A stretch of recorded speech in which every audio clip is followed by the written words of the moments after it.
Welcome back to the Apprentice 1-to-1 podcast sponsored by Schneider Electric. Today we have Eddie Clemons with us, aka the AM2 Lone Ranger.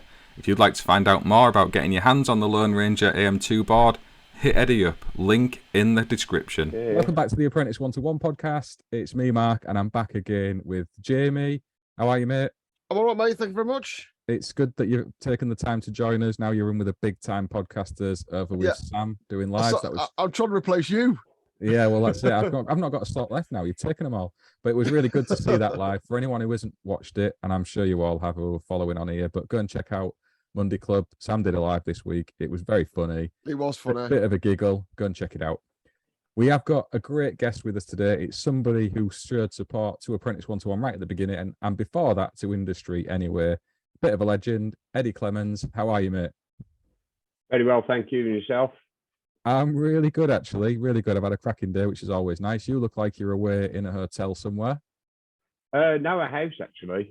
We rent houses where possible, like your booking.coms or Airbnbs or nice. others are available. Better than hotels, isn't it? Because it gets a bit tedious having a mixed grill every night, doesn't it? Yeah, definitely. I find it's you ain't finished work when you're in an hotel. So I'm finding the houses, you got a bit of time to relax, like, sit down, in the lounge, like with the lads, like, and a couple of beers and some scran, it's... And you can cook your own food rather than like having the menu on rotation turn to a fat mess like I did. I don't cook. We don't cook. Yeah? Oh, that was the best bit when I was doing Airbnbs. That's the best bit, but yeah. So no, too lazy for that. Well, I'm doing it from like 7 till 7. So by the time you get in and you go to start cooking, it's a bit of a long day in it sometimes. Yeah. But it's fair to say, Eddie, you work in a different sector to the industry to what we've spoken about with a few people who've been on this podcast before. Jamie's probably the most closely related to some of the stuff you do. So we'll start with what you're doing now, and then we'll work backwards a little bit into some of your career history. So what is it you're doing at the minute, mate? At the moment, we're on a boiler room refurbishment. It's a very small boiler room, this one. You can only get one bloke in it. One bloke, one boiler, 2 pumps and pressurisation unit in the control panel. That's about a lot. But we've got field wiring to do, like outside sensors and remote controls and such like. So, there's enough to keep us all busy.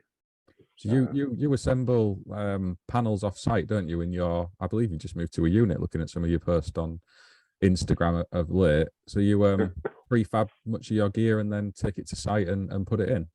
Yeah, we built the control panels off site, and then it takes on average about a week to do. They're only small control panels, about 1,000 high by 600 or 800 wide. That's fair standard. And then we just work it from there, so I get all prepped and ready, and then out to site, straps on the wall, and Trend. Get them wired in. Trend.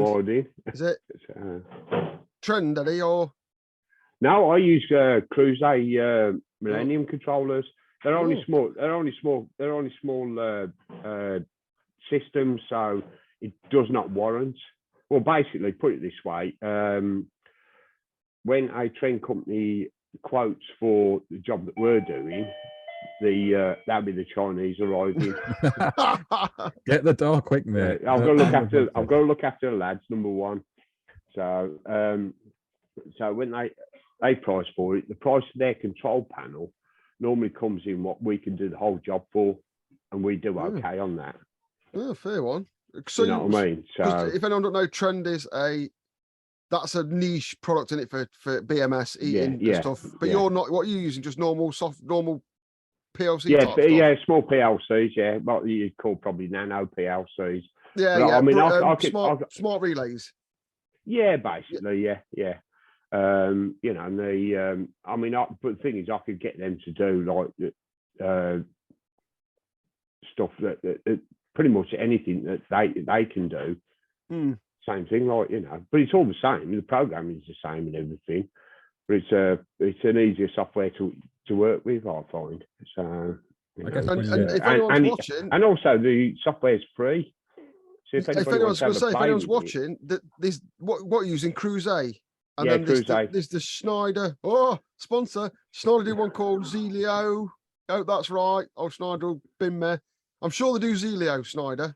No, they've dropped that now. Isn't there a small one, the little tiny Yeah, one? yeah. That was built by Cruise A. Yeah, basically it was rebadged. I'm Yeah, sure I'll get a time for that. But it was the lower end of the Cruise A one. smart relays. If people are interested in PLC programming, I saw someone messaged me this week and says, "You're lying, aren't you?" And I was like, "Yeah, I am." If anyone's interested in PLC programming, you don't got to spend $5,000 like I think it's on this podcast of the week. You can get a smart relay for about £100, and the software is free in it. So yeah, if you want to have a dabble, then there I you go. find this really interesting because it's not something I've been involved with. I've visited Eddie on a job. I think it was over in Scarborough from memory, and looking at some of the stuff you're involved with, I find it fascinating because usually I see the end product. So we go into plant rooms and do work, and all the BMS systems are in with all the lights on and stuff's just working. So to see how all that's put together is really interesting. I think that's Jamie said this a lot. It's an area of industry that doesn't get spoken about enough for apprentices to be aware of, to go and get involved in. So there's avenues there to have a long time career. You know, you've been making a go of this for a while now, Eddie. Yeah, I've bibbled my way through the industry doing it. You know, it's I mean, it first started off in working for the old firm I used to work for, and the gaffer said, yeah, he gave me the set of schematics, yeah, go and sort this job out. Well, of course, I'm going through the schematics and going, what on earth are this like? You know, I mean, as anybody would, you know, I mean, it was like about an inch thick, this book was, and going through it, and I think, what on earth am I supposed to do with this? Started breaking it down. Well, pretty much I've got to concentrate on the outputs, not the other stuff. But of course, that intrigued me. And then over time, like, you know, I started like working out what the other stuff was doing, knowing, asking about what the limit switches were for, the sensors, and all this sort of BMS, stuff. Like, the good thing about BMS is it's crude, isn't it? Heating controls are crude. They work on. There's a lot of electromechanical, like things used to be done. Yeah, and it's really easy to get your head around it. Whereas a lot of PLC machinery is digital. So like you got differential pressure switches, limit switches. It's all dead basic. You're just switching things on and off on springs, and it's quite interesting mechanically, isn't it? Yeah, it's wiring. It's wiring on your screen. So if you can wire a one-way switch, you could do a really basic program on your screen. It's as simple as it's, and then the rest of the control is it's a feed, it's a load, or you say a contactor can be a load. I'll leave it for the moment. And go on, eat it, switch. No, I ain't doing that on telly. On big jelly. Yeah, so you know, it's just a load. You know, it's just a feed, switch, a load, isn't it? At the end of the day. And what are you banging them out for? Is it mostly people like upgrades? Does that make it more efficient? Does it what you're doing, or is it just because you're replacing old school controls? Yeah, it's taking out the old school stuff, and then putting in. So it's upgrading it, so it's making it a little bit more efficient. The boilers make it more efficient anyway. So it makes it easier for them to control. Basically, the theory being is if you've got a finger and you can read, you can use the controls. That's me. And that's because it is Joe Public who's going to be using it, you see, because they're in churches.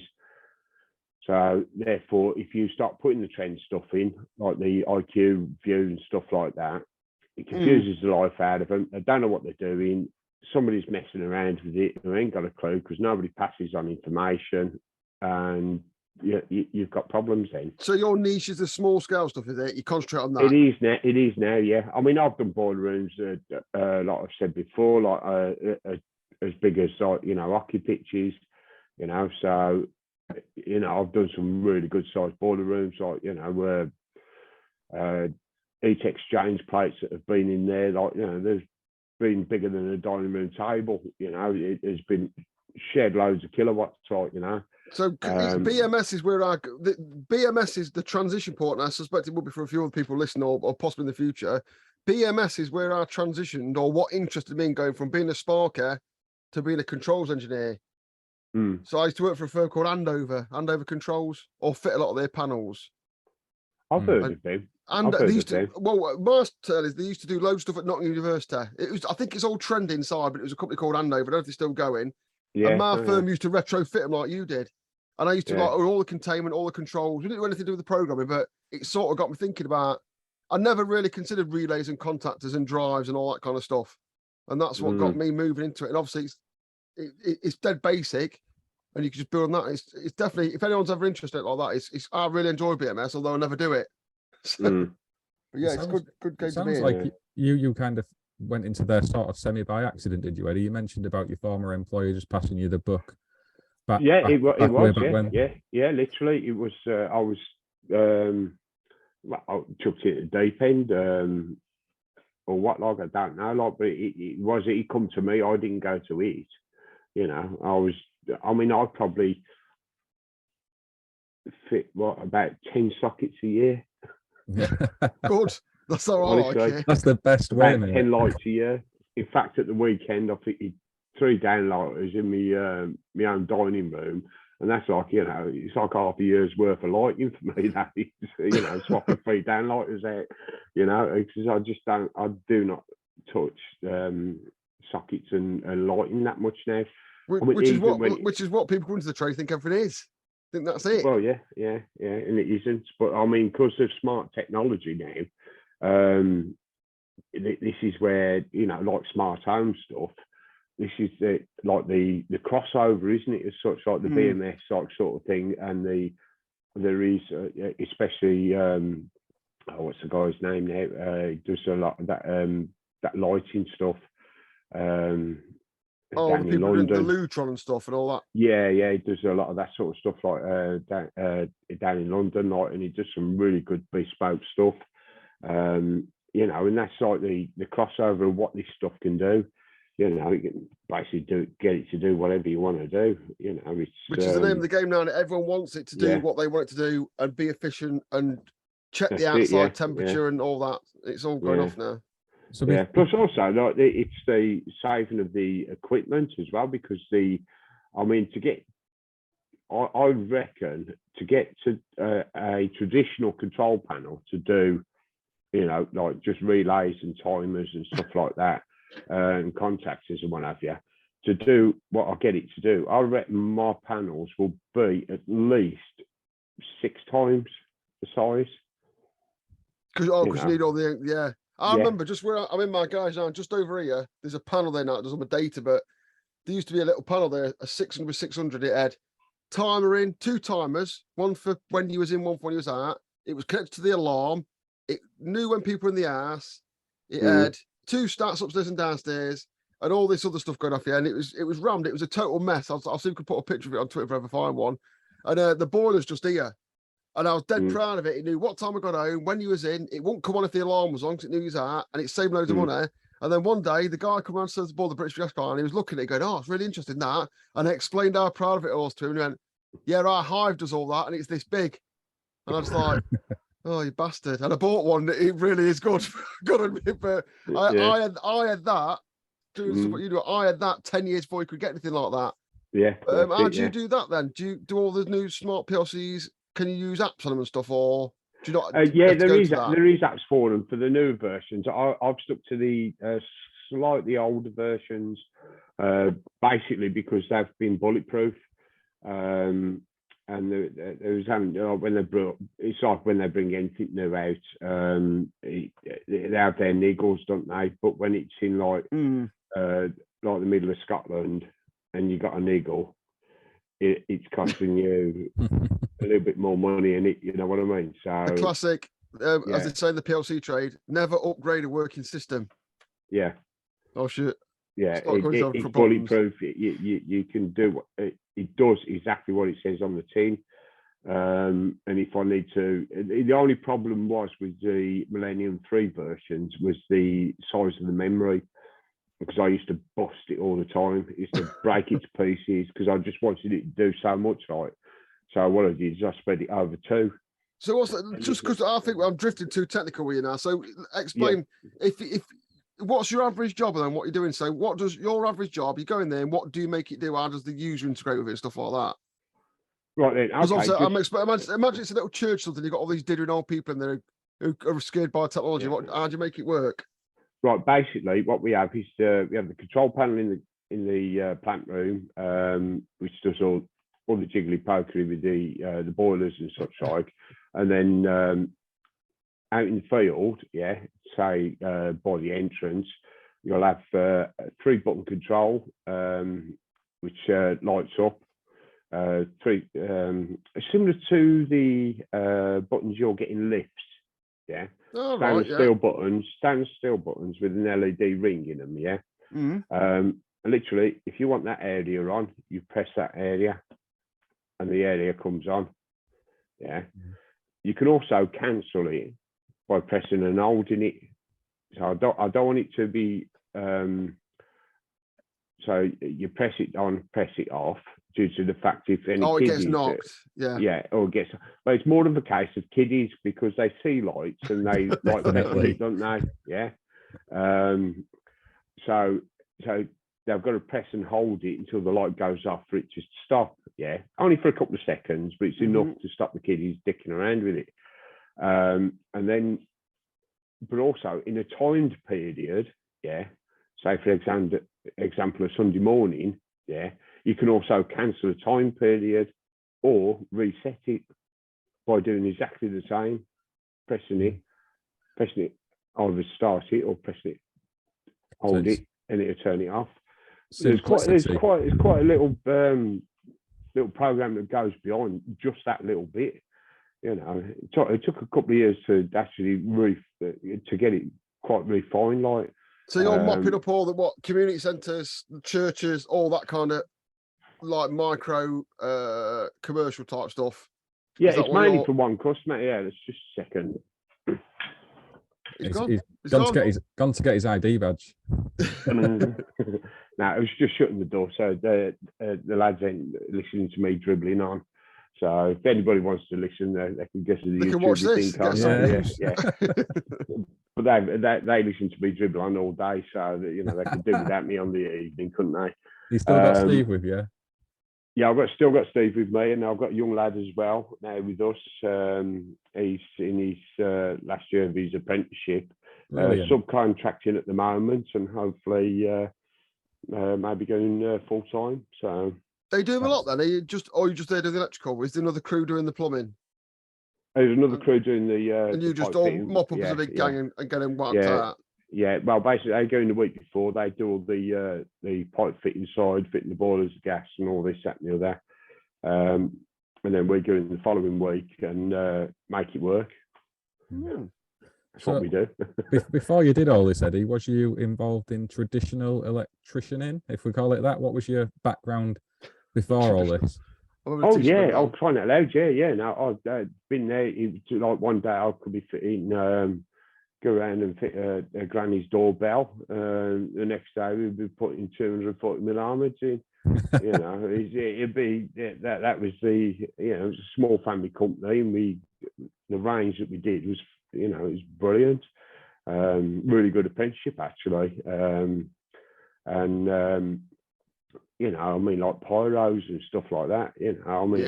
I used to put in like 10 mil fork or 16 mil fork or pyros, and battle with them and dressing them and making them off, and they've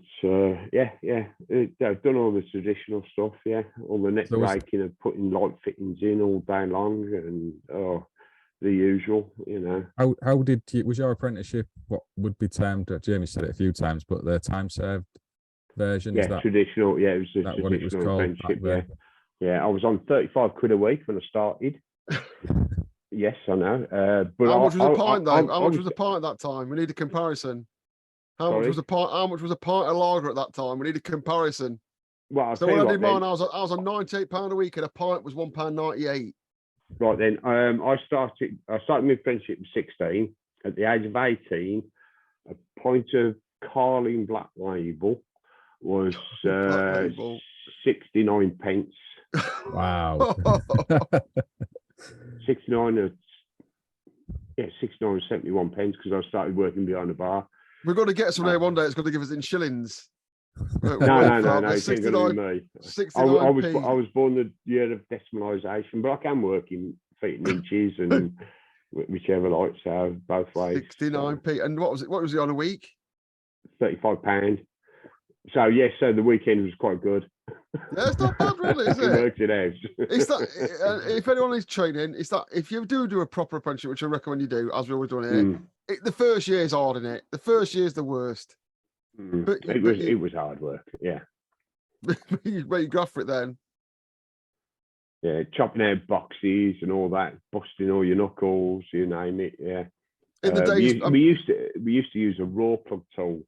I've used the raw plug tool, and I was just about to say, in the days before, when I was an apprenticeship, and I did my time about 98, 99, and at that time, to alarm young people watching, using an SDS, you'd rather not use the SDS because they were that dangerous, they'd break your wrist. You'd rather chop them out by hand, wouldn't you, at that time? And nowadays, see that's like that, and it's just done. But yeah, you used to have to use raw plug tools and bolsters, and makes for a bit sick thinking about it. It was hard graft. It still is now. I'm not saying it's not now. I'm not saying I've had it tough and we've had it tough with that. But if you ever want a job, young people watching this, go and see your boss one day, borrow his bolster, and try chopping a 35mm box out of a blue brick. That's it. Yeah, that's the crux of it. Yeah. It sounds like you had a good apprenticeship, Eddie, back in the day, and it served you well. Served you well to modern times now. You know, you've had a bit of involvement around training. You've seen a few apprentices. I know you've helped a few out with your AM2 Lone Rangers, which is epic, by the way. Eddie, for those of you who don't know, Eddie's put an AM2 board together that he sends around. Was it Edmonton's Electrical, I think? Take that around. That's correct, yeah. And he passes that out to local apprentices to have a practice on and build up some of the skills that they were maybe not getting access to during COVID. So what do you think of it as it is now, Eddie, from some of the interactions you've had with people around you? You know, you got any views on training at the minute and apprenticeships? Yes, well, I've got quite a few, and I do announce some meetings I go to during the ECA and what have you. As you know, I'll go to the local branch meetings, but also sit on the regional, West Midlands regional. I do have quite a few groups with it, but also I've spoken to like some of your suppliers of the apprenticeships, as it were, and I don't think it really tallies up right. It got lost probably about 15 plus years ago, the system, and it got really quite broken, and it got worse. But I think now I think social media has changed it quite a bit, because they know they've got to change it, because it was being raped basically, and the way that the system was working. I mean, it's like a couple of things like when an apprentice say they're working for a company, maybe it's not the right company they're working for, or the company goes bust. You know, they have to, their apprenticeship stops. You know, it winds me up. You know, people, when I was young, what is that all about? People used to slag off YTS. Now, I know young people watch this, whatever clue what it is, but we will, and I'll try to explain it here. People used to slag YTS off because they goes, oh, they pay them fucking nothing, and that was the bad thing about it. But the problem is, have you ever spoke to anyone that did a YTS that didn't come out with a trade? They still got trained, and they got paid poorly, but they got trained, and they got to be with a firm. And the problem, I think, is when you look at it, the secret ingredient is being with a firm. Yeah, that's the secret ingredient to any apprenticeship. Yeah. Once you take that away, it's not an apprenticeship. It's just a series of training courses that mean nothing to you. You're not having the experience piled on with you. And in some ways, the thrashings you get as an apprentice are part of it. And once you take away the firm aspect from it, I think it really diminishes the qualifications, to be honest. Yeah, it's part of growing up, isn't it? You've gone from school to work, and you've got to go through that process of growing up. I'm still trying to go through that process, but yeah,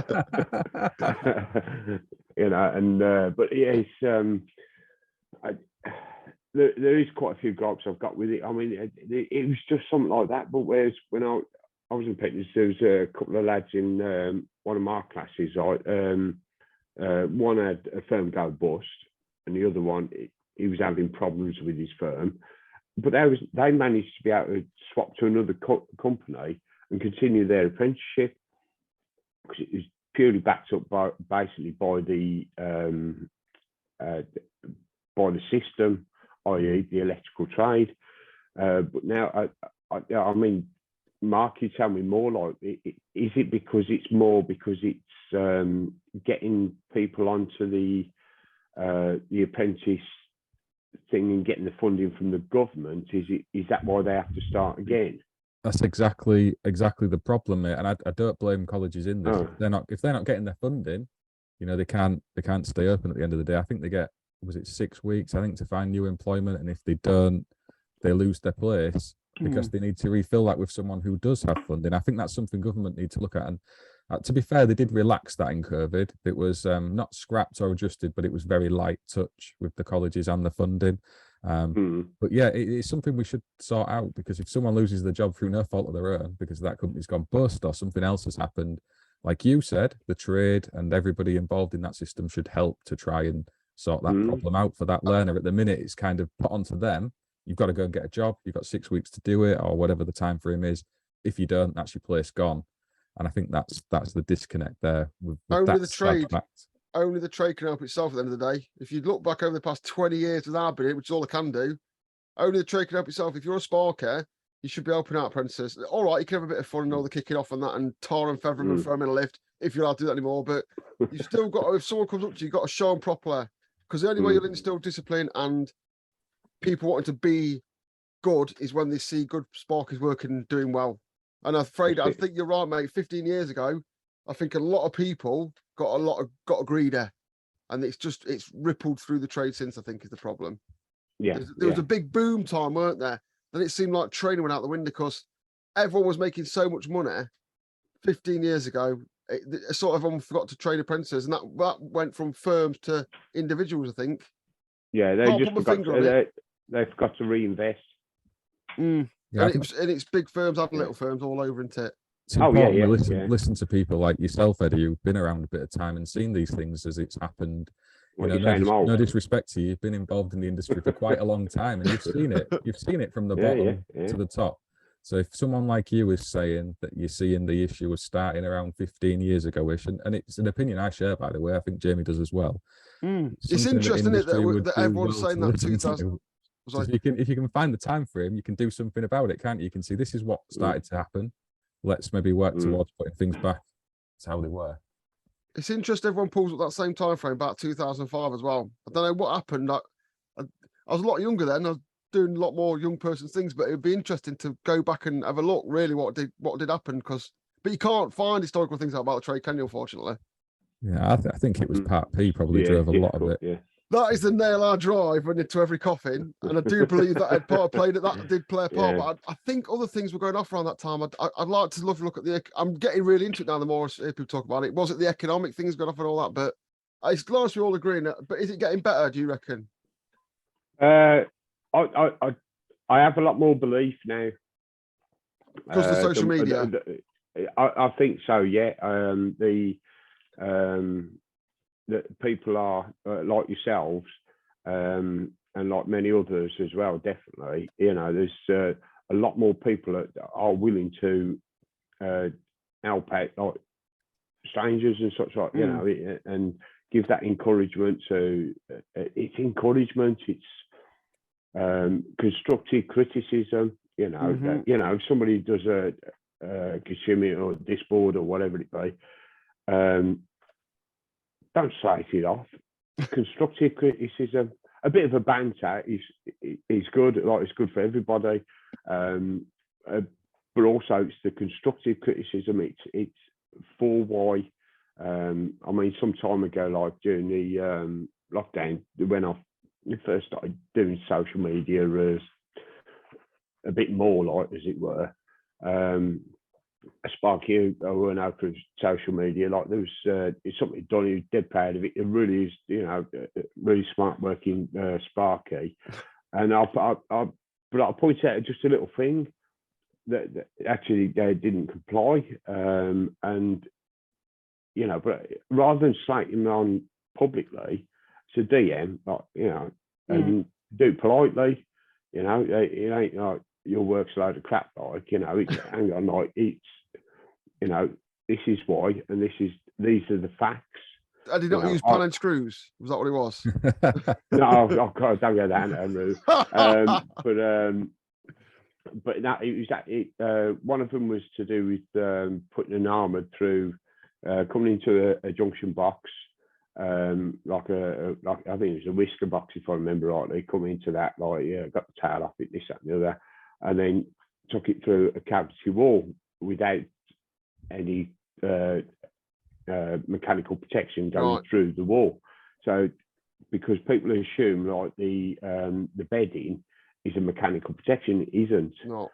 And something like that. You went into a box the other side. Literally, it was just a bit of PVC conduit straight away through, and that's it. You've sorted your problem, And I give them all I did was download the a document from one of the cable companies. I think it was Doncaster Cables or something like that, and that's what bedding is. It's give them the information. It's give the information. Because people don't know, do they? Well. You don't know until you know, do you? And the way you get taught is people telling you. It's not that's not really written in the book, is it? Can't use bedding in an armour. It's not really there.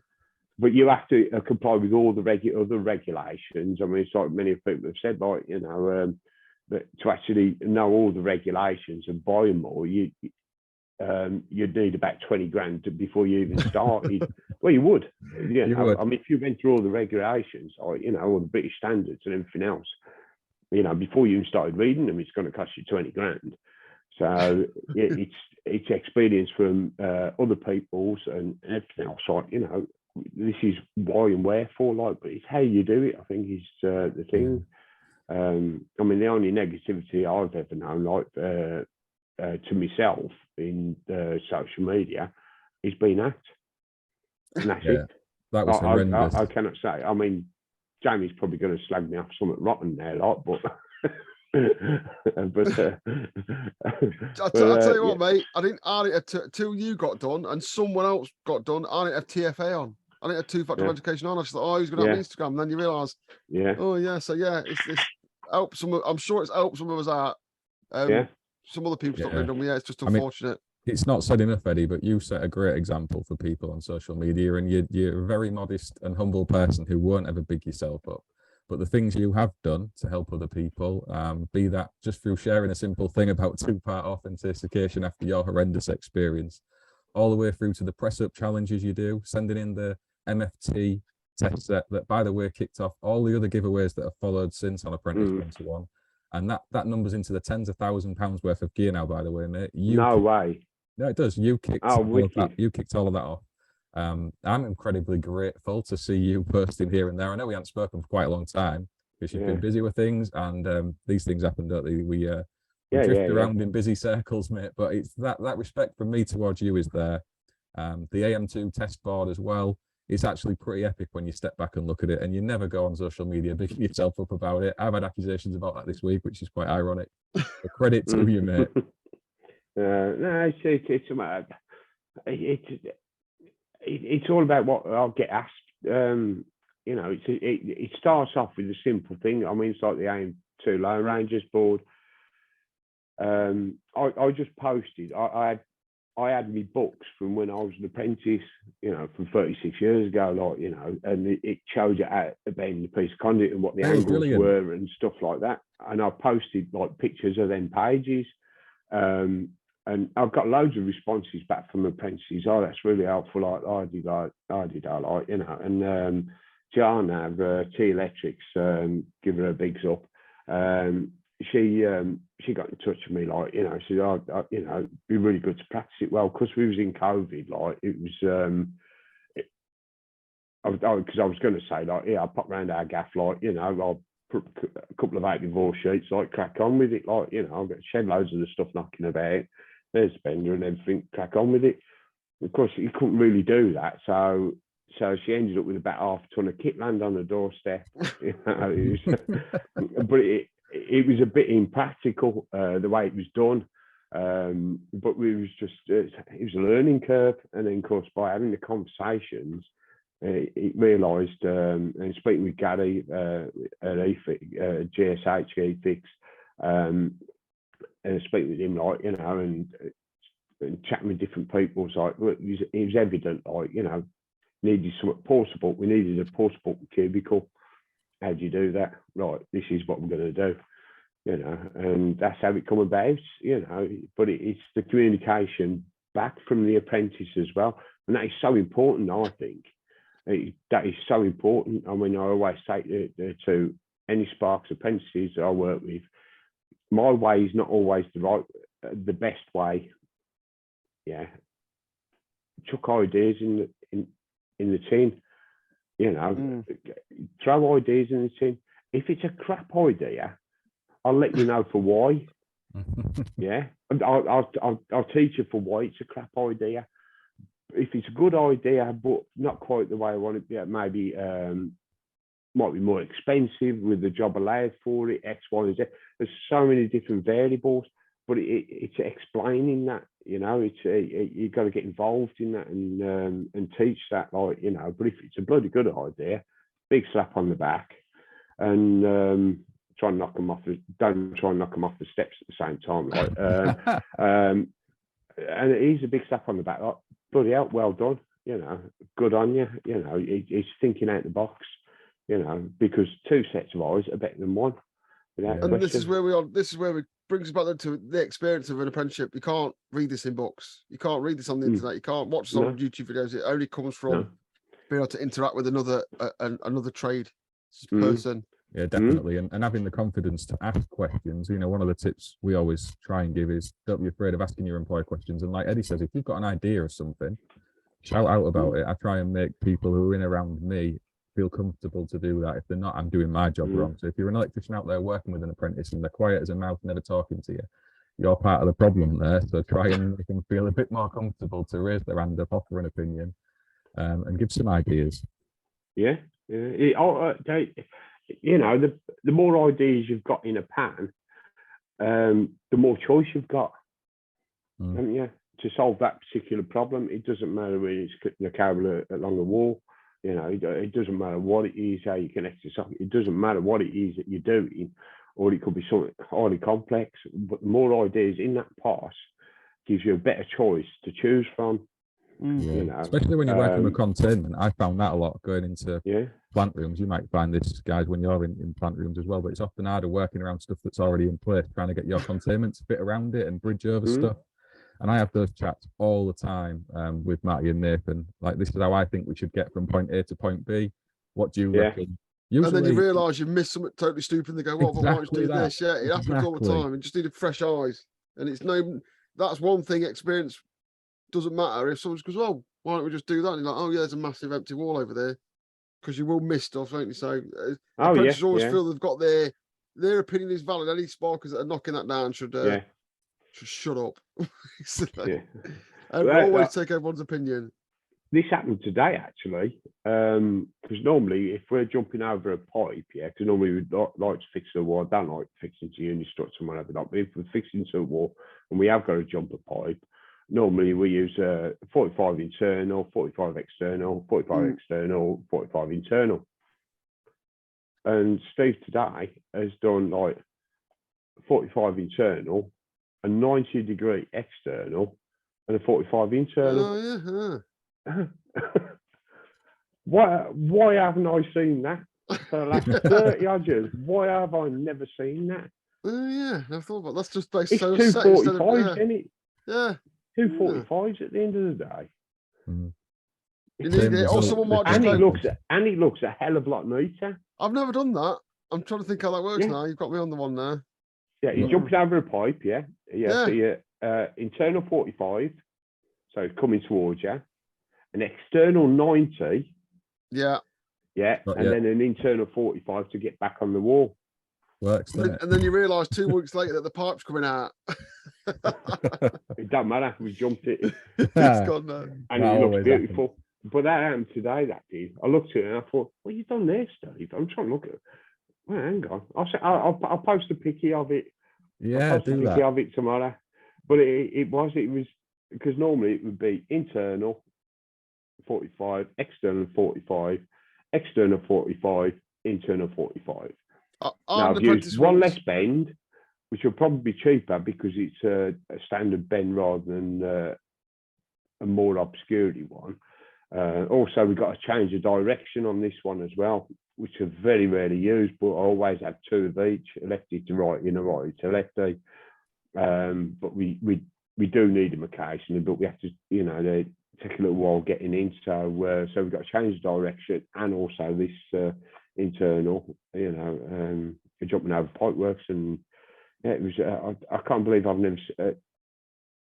I'm apprentice once. You make a box spanner out of 20mm conduit. Yeah. You can make a box spanner out of 20mm conduit. If anyone don't know, it's just a case of smashing things with hammers.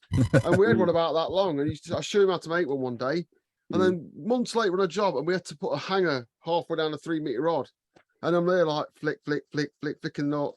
Then he rocks in with this 3-meter long box spanner with a bolt round at the end so it fits in the drill. I was like, oh, well, I've never thought of that. All these times I've been sat there, flick, and he's like, I'm like, it doesn't. People just think in different ways, don't they? Like, oh, you can look at something for years and years until I'm sure it's better and differently for the same stuff. But this is what I'm saying: different ideas in the pan. Just look at I'm still learning. I've been in this game 36 years now, and I'm still learning.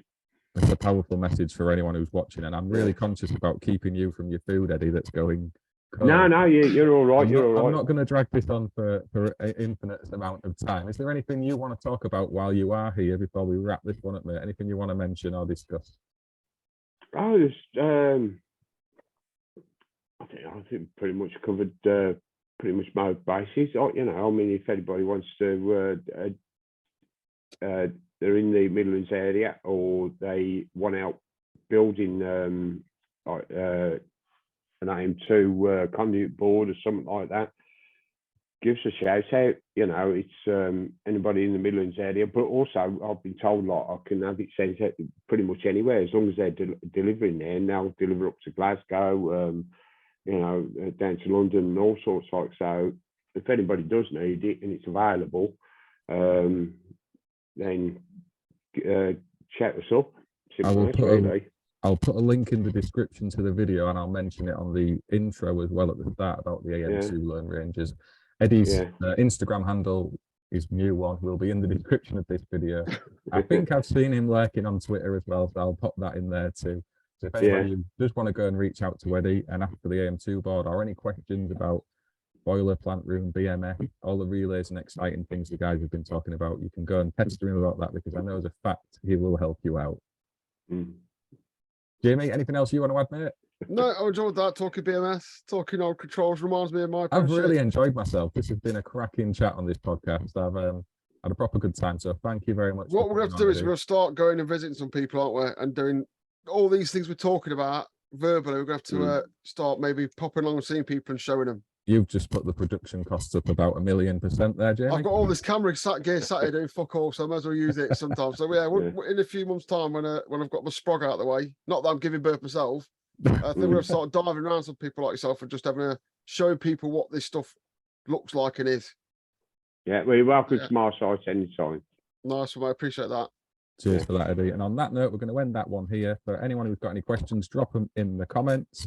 As always, you'll find links to Jamie's content in the description of the video as well. If you haven't already subscribed to the channel, give us a thumbs up or thumbs down, and we will see you on the next one. I'll just stop that recording. This is all wrong with your mic, Mark. I don't know what it is. Is that? Thank you for listening to the latest episode of the Apprentice 1-to-1 podcast, sponsored by Schneider Electric. Please like and subscribe to the channel, get involved with the comments, and we will see you on the next one.